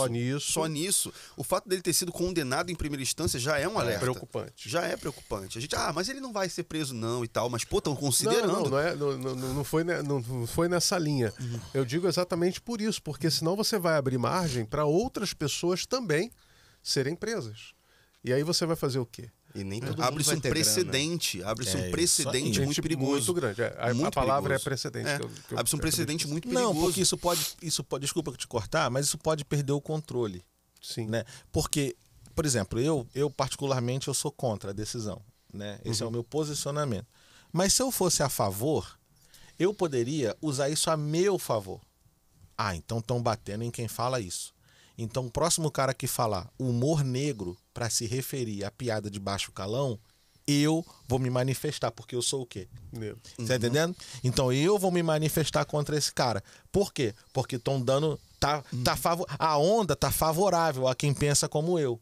Porque eu fui a favor da... prende mesmo esse maluco, não tem que falar isso de quem é cadeirante, de quem é preto, não sei o que lá, não tem que falar, não sei o que lá, né? Então eu vou usar isso a meu favor. Então eu tô aqui de boa numa festa, né? Tô numa festa de boa, um colega bem-humorado tá aqui contando várias piadas, não sei o quê. Aí eu boto meu celular pra gravar aqui, mal intencionado, tá entendendo? Aí o colega tem uma grana. E o colega tem uma grana, aí ele joga a piada aqui na hora. Eu dou risada, tal, não sei o quê. Amanhã eu pego isso aqui, pego um advogado, ó, processa esse cara aqui porque ele falou e eu sei que agora é crime. E eu começo a usar isso, e aí eu vou lá na rede social e falo, ó, aconteceu comigo, preconceito, denunciei, ganhei 20 mil reais, não sei o que lá, aí ganho voz. Aí um montão de gente ouve e aí começa a sair do controle a parada. É, isso mesmo. Entendeu? Aí daqui a pouco ninguém pode falar nada em lugar nenhum, porque pode ter alguém filmando. Ó, gente, tem alguém filmando aqui. Porque quem nunca fez uma... Quem foi que foi a piada do chefe aqui? Foi você, não foi que falou? Quem nunca fez uma piadinha do chefe? Eu falei, né? Quando o cara cai na rua, a gente às vezes não dá risada. O cara tá andando, tropeça, cai feio, assim, tu dá uma risada, não sei o quê. Quem nunca? No meio da galera de trabalho assim, faz uma piadinha, mas pode ter um cara ali filmando, gravando. Isso é perigosíssimo, cara. É muito perigoso mesmo. Perde o controle. Que é um exemplo, cara, no sexo. Eu tenho uma coisa, só pra não perder. Não, fala você. Não, no sexo. O cara na hora do sexo. Desculpa, no sexo. Não, no sexo, assim, não tem ninguém que não fale nada misógino durante o sexo. Porque você não vai chegar e falar assim pra mulher, nossa. Sou empoderada. Você merece um salário igual ao meu. Sabe? Não. Aí você vai falar, Felipe, mas aí é o contexto ali de 4 paredes. Então, Léo Lins é o contexto do show. É exatamente isso. É um ambiente, cara. Uma coisa é o teu chefe te esculachar com uma piada. Outra coisa é o cara lá com o propósito de fazer isso pra galera que quis ir lá fazer isso. Mas o vídeo tá no YouTube. Mas assiste quem quer. É isso. É isso mesmo. É um negócio de, por exemplo, você pode fumar? Posso. Pode fumar aqui dentro? Não. Porque é ambiente. O ambiente que não pode é o ambiente que pode. Tem ambiente que é proibido. Ele não pode fazer essas piadas tão ácidas numa praça de alimentação para pessoas que estão transitando ali que não querem ouvir. Agora, ele pode fazer num teatro para pessoas que sabem o que vai acontecer e que pagaram para assistir. Ele pode, é o ambiente. Agora, deixa eu só perguntar aqui. O problema não foi, pelo que eu entendi, não foi porque ele contou a piada lá dentro, mas porque repercutiu no YouTube. É isso? Essa é a alegação. É a alegação. É a alegação. Mas quem colocou no YouTube? Foi o próprio canal dele. Foi o canal dele. Foi retirado já foi retirado. Já foi retirado. Só que eu acho que essa é... E o Felipe pode me ajudar com as palavras. Esse é o argumento que eu uso para te acusar. Entendeu? Mas eu acho que a mentalidade não é essa. Você tá entendendo? Tô entendendo. Eu preciso de argumento para poder te condenar. Então eu vou usar esse aqui, que é o mais parecido com a lei, que consigo te botar na cadeia. Beleza. Mas eu acho que a mentalidade não é essa. A mentalidade não. A gente não pode deixar... não pode deixar isso aí acontecer, que senão ele fala, daqui a pouco o outro fala, daqui a pouco isso aí tá uma não sei o que lá, e vamos acabar com isso aí. Cara, é o que eu falei do ordenamento jurídico no Brasil. Você consegue colocar muita coisa ali, e aí a questão da sua mentalidade é complicado. Uma coisa que a gente falou lá fora, e eu queria trazer para o podcast nesses últimos minutos que a gente tem, que é a diferença entre um roteiro de um filme, né? Lembra que a gente falou disso lá? Você que trouxe isso pra gente, inclusive. O roteiro de um filme é interpretado por um ator.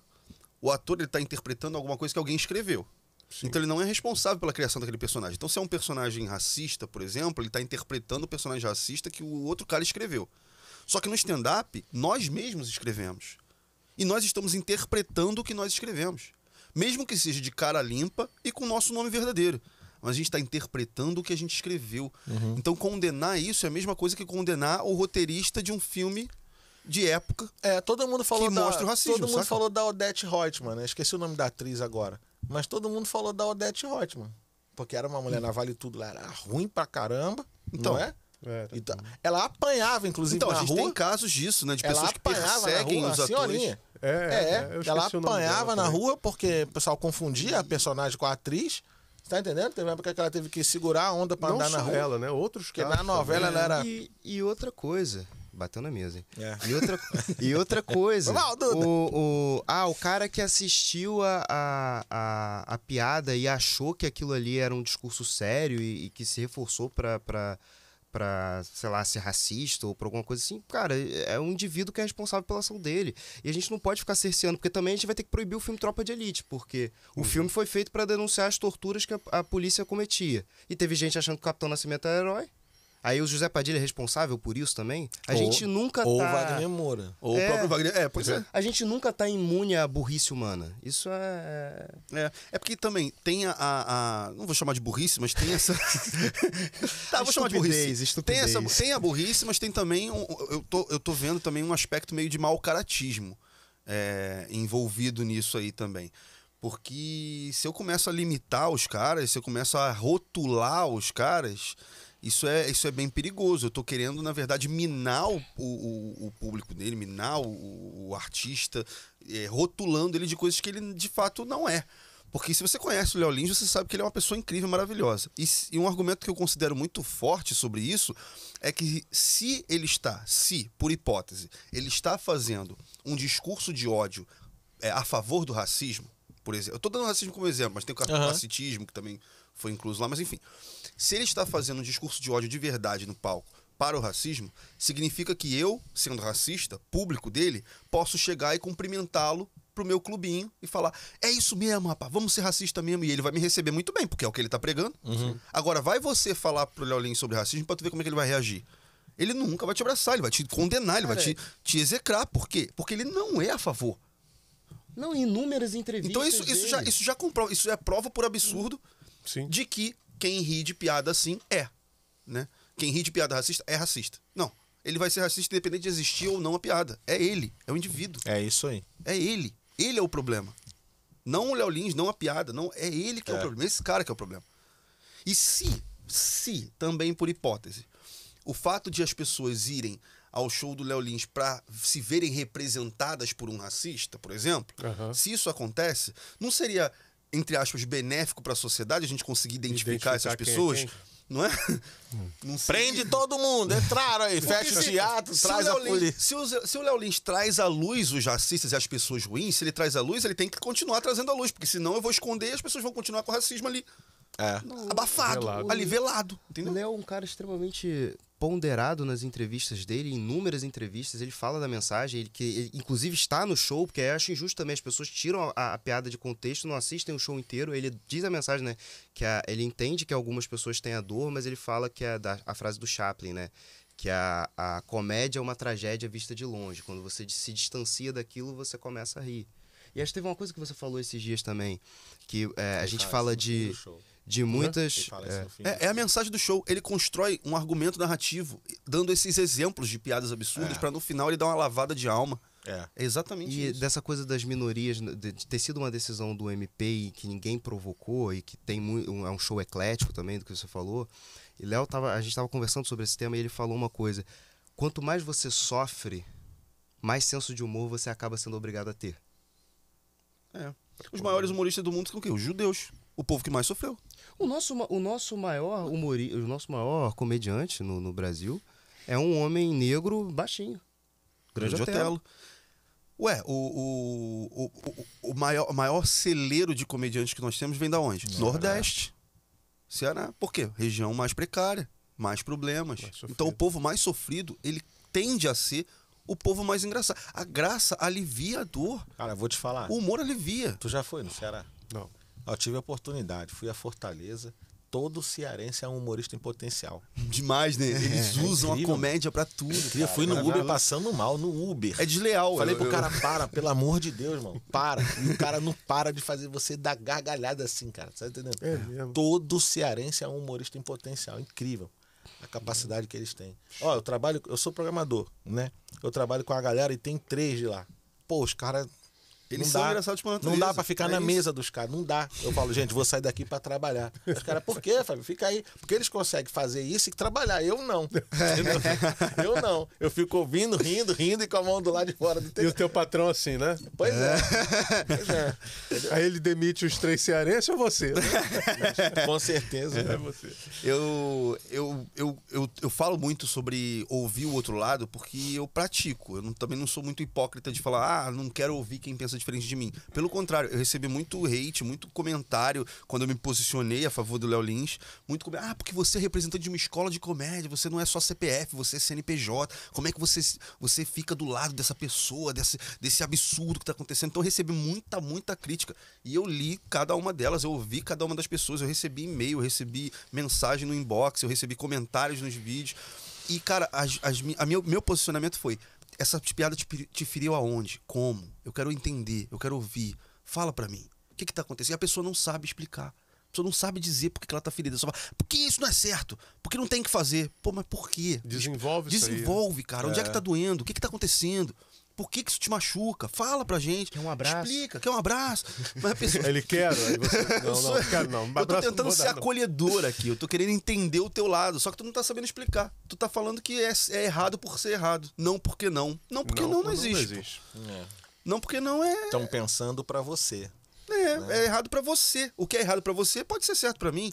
Cada um é uma pessoa, pô. Sim. Enfim. Bom, é isso. Suas considerações, Fabinho? Minhas considerações, Léo Lins na brincadeira. Não, tô zoando, Léo, pelo amor de Deus, não, tô zoando. Nem quero arrumar, nem tento que essa juíza aí, pelo amor de Deus. Ainda bem que ela é de São Paulo, né? Tem uma galera começando a zoar ela, eu falo, perigoso, né? Não, assim, eu sou completamente ignorante nesses assuntos, aí eu não sei, né? Qualquer coisa, se ela me pegar, eu digo, eu sou negro, começa a gritar. Você deve surtir algum efeito. Deve surtir algum efeito. Em algum lugar deve ecoar algo. Eu sou preto. Você não contava com essa carta virada pra baixo? Né? Cara, porque se tem alguém que sente como é isso, né, na pele sou eu, né? Quem pode falar a respeito é isso. Eu sei o que é. Você vê a maioria branco defendendo. Você vê a maioria e é engraçado isso, a maioria das pessoas que estavam comentando, que estavam falando que era um absurdo, então, assim, são pessoas brancas. Que o Lapenha mesmo veio e falou: não, gente. Não sentiu nada. Né? Nadinha. Entendeu? E se você se ofendeu, é teu direito ofender, se ofender. É teu direito de se sentir ofendido, não tem problema. Simplesmente é aquilo que você falou um pouco antes aqui. Enquanto tiver riso, a gente tá fazendo. Você quer um manifesto poderoso? Não ri. Se não tiver público, se não tiver riso, a gente não vai. Só isso, pô. Não gosto, não vou. Não assisto. Teve uma participação no Big Brother de uma menina, né? Não vou falar o nome dela aqui, não há necessidade. Que ela era super bem vista, o pessoal gostava das músicas, do rap, coisa e tal, blá, blá, blá.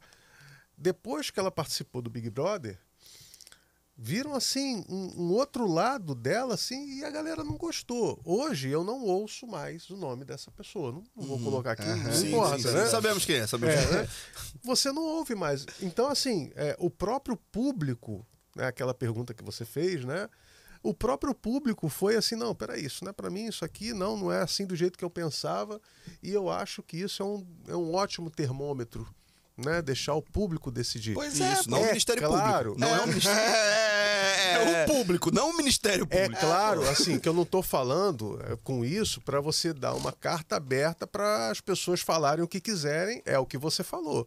Tudo tem o seu lugar, sua hora. Ambiente, ele não vai lá no meio da praça de alimentação, não. Agora eu sou humorista, então eu posso falar o que eu quiser, onde eu quiser. O humorista não está isento de cometer crime, não. Muito pelo contrário. Tem alguns aí que estão surgindo aí que estão... Teve até um caso de um cara que assassinou uma mulher, porque a mulher não quis ficar com ele, alguma coisa assim, ou seja, assediou... foi recusado e acabou matando a mulher. Não, isso aí sem dúvida. Mas o que eu tô falando assim, não é uma carta branca, porque... eu sou humorista, então eu posso falar tudo o que eu quiser. Não é isso que eu tô falando. Não estou defendendo. Né? Acho que você foi preciso quando você falou. Não, ele fez lá no teatro, coisa e tal, ele não faria numa praça de alimentação. Beleza? Né? Ninguém aqui tá querendo, vou ser humorista para falar o que eu quiser, né? Mas deixa o público decidir. O público vai cancelar, não o cancelamento, mas assim, não quero assistir. E com essa pessoa, né, foi exatamente assim. A carreira dela não durou mais de 2 meses. Você não ouvia mais falar dessa pessoa. O público é um excelente termômetro. Exato. O artista depende do público. Eu sempre falo isso para os alunos: quer puxar o saco de alguém, puxa o saco do público. Não vai puxar saco de comediante, não vai puxar saco de produtor, puxa saco do público, porque é ele que te sustenta. É isso. É ele que precisa ser agradado. E aquelas pessoas estão buscando isso, elas querem ouvir absurdo, porque elas querem rir do absurdo. Elas não querem sentir dor, elas querem rir do absurdo. E elas têm o direito de rir, artigo 6º, correto? Da Constituição Artigo brasileira. 6º da Constituição brasileira, o direito ao lazer. Elas querem se divertir. Deixa elas se divertirem. E outra, tá na chuva, é pra se molhar. Eu não fui no show do Rafael Portugal que eu falei? Eu paguei pra entrar, não paguei? E aí lá, durante o show, ele né, faz piada com algumas pessoas da plateia assim e tal, e eu tava mó ansioso pra ele me enxergar ali, entendeu? Quase que você fez isso, assim. né, pra ser zoado e tal. Aí, no final do show, ele chama um cara no palco. Aí ele ainda falou assim, será que ele vem? Aí apontou pra mim e falou, tu vem? Eu falei, vou, pô. Aí subi. O cara que vai subir no palco vai ser o quê? Vai ser zoado, vai ser zoado. É isso. Aí quando eu sentei no banco do lado dele, assim, ele falou assim, tu trabalha com o quê? No microfone. Aí eu falei, sou professor. Ele, nossa, temos um mestre. Professor de quê? Aí eu falei, de informática. Aí ele, quase mestre. A turma deu risada. A turma deu risada pra caraca, mas eu não podia falar, pô, Rafael. Qual é, pô? Mas eu tô ali pra quê? Tá ali pra brincar. Não quer entender que é uma brincadeira. Não quer ser zoado. Não só. Quando ele falou, vem no palco, era só eu dizer, não, eu não. Porque tu vai me zoar pra caramba, não quero. Entendeu? O show do Léo Lins é como? Tá, vamos lá, vamos fingir que a gente é inocente. Ninguém sabe. Mentira. Todo mundo sabe como é o tipo de humor do cara. Não é? Pagou pra entrar? Já sabe. Reze para sair. Passou o videozinho dele lá no YouTube. Cara, Léo Lins. Ah, não, que eu já... Né? Não é ele que eu já sei como é a piada aqui, vou ver. Eu sou um cara que consumo, eu gosto do... Por exemplo, todo mundo fala do Léo Lins, mas ninguém fala do Di, dos 4 amigos. Como é o humor dele? Já viu o show? Ácido, Já viu o show só dele? Como é? Ele tem um show de humor negro. Pô, o bicho pega muito pesado. Com a filha dele. Entendeu? Como é o nome dele? Di Lopes. Di Lopes. Meu, ele pega pesado com a filha dele. No palco, no show dele. Eu vi no YouTube também. Mas ninguém falou nada até agora. Entende? Então... Vamos conversar. Vamos propagar o diálogo. Diálogo. Resolve-se no diálogo. Vamos conversar. Vamos abrir o coração. Fala por que tá doendo. Vamos tentar chegar no meio termo. Ninguém tá aqui pra ofender ninguém. O comediante sobrevive de riso, não de polêmica. A gente só quer divertir. A gente não quer brigar, não quer causar nada. Só que tem algumas bandeiras que a gente tem que levantar. Tipo essa aí. É isso aí. Mas a gente quer divertir. Se não tá divertindo, conversa com a gente, fala. A gente vai tentar adaptar. Só que tá divertindo. Tá lotando. Não, assim, não tá divertindo, o cara não vai consumir. Ou você muda ou você morre. É aquilo, foi no show, não gostou? Escreve lá na sua rede social, faz um story lá dizendo, olha, não. Tem gente que não gosta de filme de terror porque tem pesadelo. É só não consumir. Agora vamos proibir a indústria de produzir filme de terror? E quem gosta? Não é proibir, é prender, né? Essa é a questão. Eu acho que prender é o pior. Então, não é proibir, preso. Né? Prender. Alfred Hitchcock, vem aqui. Tá preso. Prisão é demais. Mas aí todo mundo entra nesse argumento. Mas eu acho que não vai ser preso, não. Não, tudo bem. Ainda que não seja. Tem que trazer. Mas não é todo mundo que tem dinheiro pra pagar o advogado de Léo Lins. Né? Pois é, por exemplo, eu se for processado, tô perdido. Tô perdido. Eu já falei o que eu grito. Eu não tenho essa ferramenta, nem você. Né? Eu vou virar bi. Vou vir aqui. Vou levantar outra bandeira. Sei lá, vou dar um jeito. Borderline. Borderline não tem bandeira, ninguém liga. Borderline é um problema sério que ninguém liga. Mas é legal. Bom, a gente ter trazido à luz, né? Muito Fabinho, bom, de novo, suas considerações. Eu acho sempre que o programa é pequeno.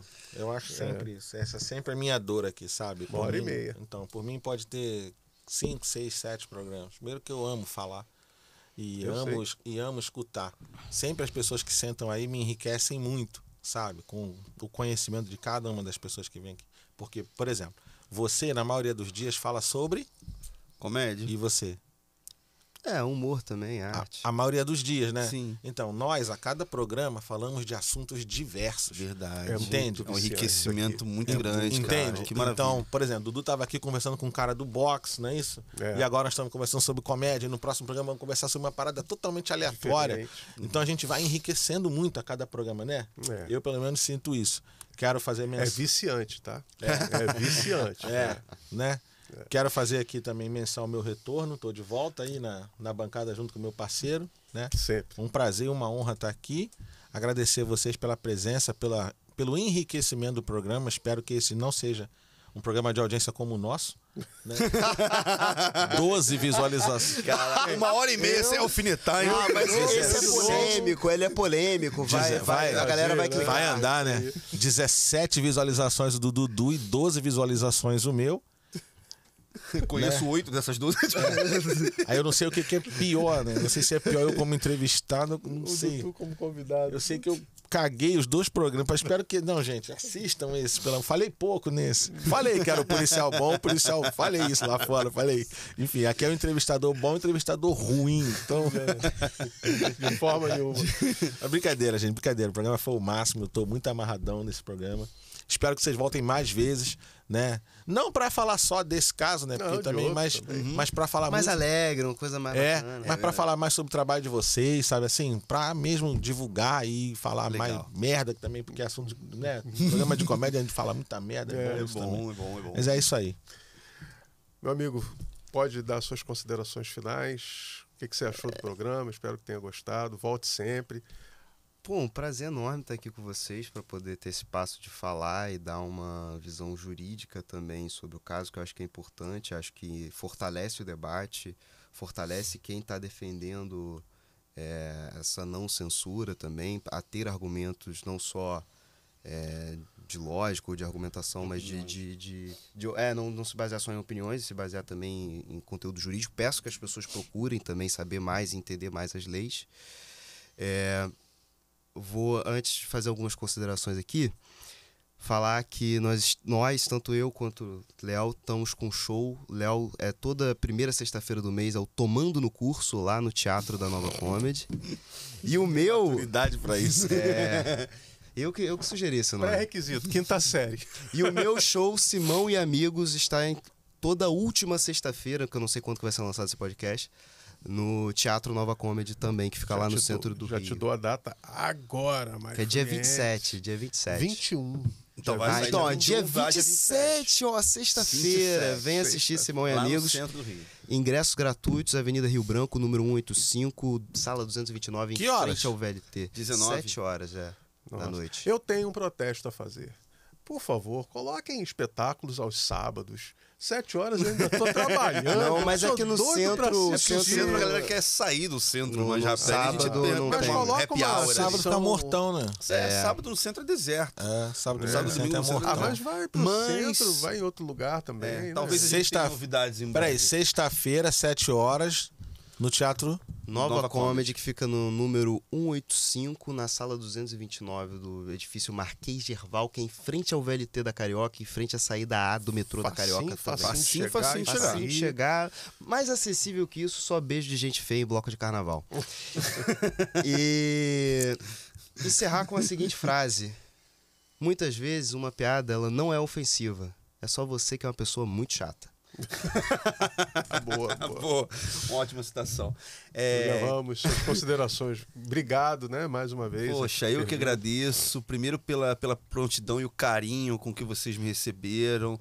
Desculpa, cara, falei do mesmo. Tô tentando segurar aqui, que eu sou muito literal. Aí ele falou assim, muito acessível, mais acessível do que só um beijo de gente feia em bloco de carnaval. Eu tô imaginando muito isso aqui, entendeu? O cara muito... molinho, né? O cara é sério, né? Realmente. Desculpa, bicho, desculpa. É que eu sou, sabe? Eu sou muito assim, daí ele falou e eu tô aqui. Tá ótimo. Esse era o efeito que ele buscava, tá certo? Igual a gente colocava pra fora. Quando fez da turma da Patada da Comédia, que é o Bibi, eu nunca mais esqueci isso. Eu já esqueci. Era uma piada...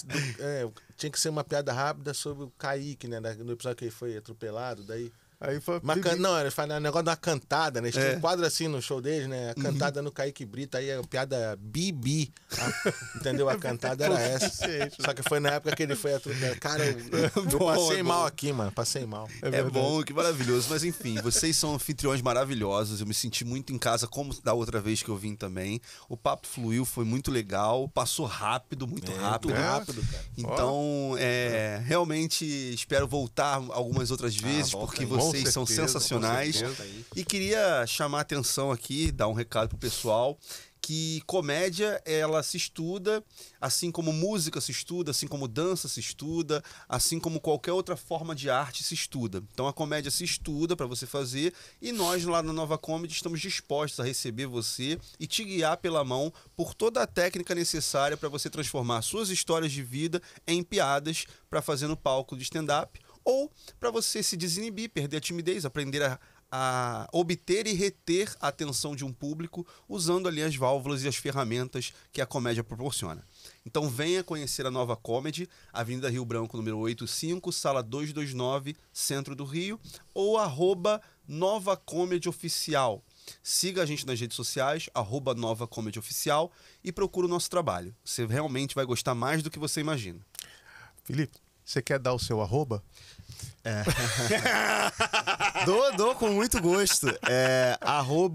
Felipe com FE, né? Felipe Simão Souza, Souza com S no final. Show de bola, eu não podia perder a piada, né? Perde seu amigo, mas não perde a piada. Maravilhoso. Perde seu arroba, tá, mas não perde. Exatamente, eu não podia deixar.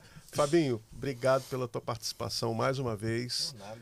Pessoal, Uma honra. Felipe, Um prazer. bom bater esse papo, cabeça aqui, né? E você aí, que está em casa, nos assistindo no YouTube, né? Aquela mesma conversa de sempre. Ative o sininho, compartilha, faz igual fofoca, espalha pra geral. É isso aí. Né? Nos ajude. Hoje foi um programa mais leve, trazendo um tema muito interessante. Né? O menino aí, graças a Deus, deu o arroba dele na hora certa. Né? Meu Deus. Então, assim, nos ajude a compartilhar. Né? Seja parceiro do canal. Você tem uma história bacana? Você tem uma história que inspira pessoas? Vem aqui, entre em contato com a gente, com o Fabinho, entre em contato comigo, né? Para a gente ouvir sua história e fazer com que sua história exploda, né? Que seja conhecido. É isso? Então, mais uma vez, obrigado pela participação de vocês, Fabinho. Prazer no teu retorno. Amém. Pessoal, muito obrigado, hein? Valeu! Tchau, tchau!